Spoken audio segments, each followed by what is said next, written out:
Glasgow Coma score greater than or equal to 8.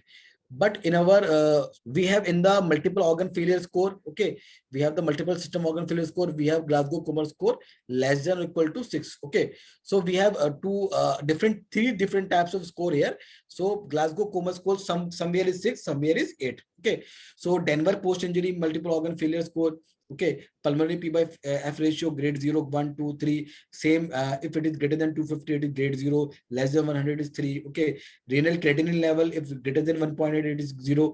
If greater than 5.0, the kidney is producing more than 5.0 creatinine, okay, renal creatinine, it is grade 3. Okay, in the hepatic one, if the bilirubin level is less than 2.0 milligram per deciliter, it is 0. Here it is greater than 8.0, it is grade 3. Okay, so here in the milligram per deciliter, 5 milligram per deciliter in the MOD score, it is the organ failure. Okay, so here 8.0 milligram per deciliter, it comes in the 8.0, it comes in the grade 3 in the Denver post injury multiple organ failure score. Okay, so this score is given by the role of lung in post-injury multiple organ failure surgery, 2004-5 paper, Sisla et al. Okay, so in the cardiac ones, if we are not using any inotropes, okay, we don't need any medicine to support our blood pressure, so it is a grade 0. And if the patient is already on a high inotropes, the patient is the grade 3 Denver post-injury multiple organ failure. Okay, so diagnosis by definition syndrome. What is syndrome?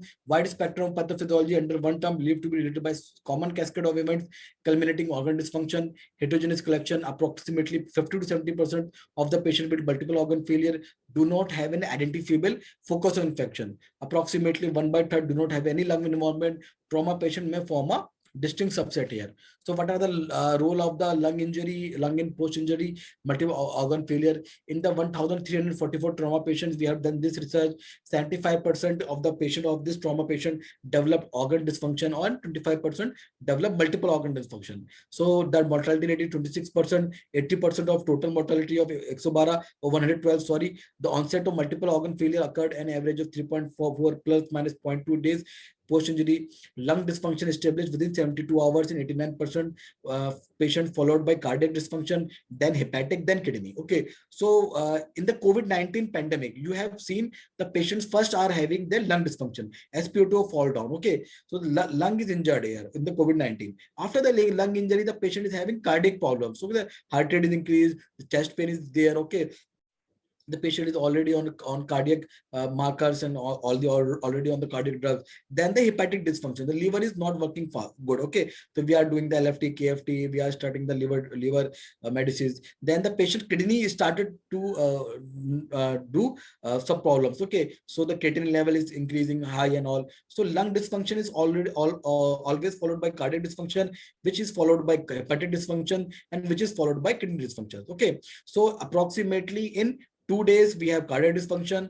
Kidney dysfunction will lead to approximately 5 days. Okay, so lung dysfunction is established within 72 hours in 89% population. Okay, so what are the potential pathophysiology? We have already learned about this pathophysiology: mediated injury, mitochondrial hyperperfusion, endothelial cell injury. Okay, so models, inflammatory models. So we have the two types of models in multiple organ failure. First, we have the inflammatory model. Okay, overwhelming imbalance between systemic inflammatory response and counter regulation. Okay, anti-inflammatory response may be activated by a number of external and internal factors, including pro-inflammatory, example infection, sepsis, shock, and trauma. These four we start the pro-inflammation. Okay, then we have the immunosuppression one, we have the blood transfusion, we have the infection, we have the steroids one. Okay, so imbalance in favor of inflammatory response causes loss of host ability to localize the inflammation, to initiate inciting factor leading to systemic inflammation and tissue damage. Okay, second one, we have the bioenergetic genetics model in multiple organ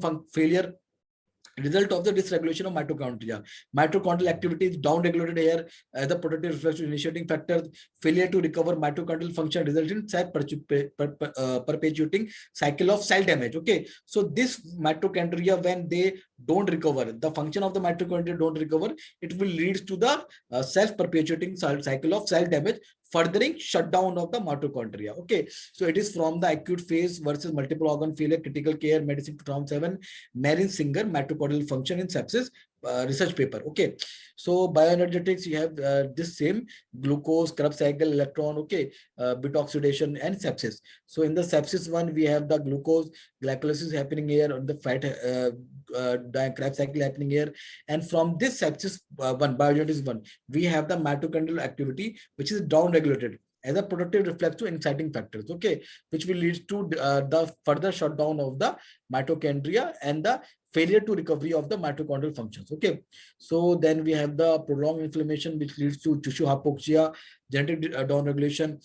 endocrine effects, which will lead to decrease of the mitochondrial activity, which will start the inhibition, damage, decreased protein synthesis, leads to decreased ATP turnover, metabolic shutdown, biochemical or physiological dysfunction, other mechanism, mitochondrial recovery, increased metabolic activity, and recovery of the organ function. Okay, so we have the shutdown phase here, then we have the recovery phase here. Okay, then we have the shock model, where the cardiovascular dysfunction on the systemic level, regional level, macro regional level. Then we have the hypoperfusion causing dysfunction of the due to hypoxia and secondary injury.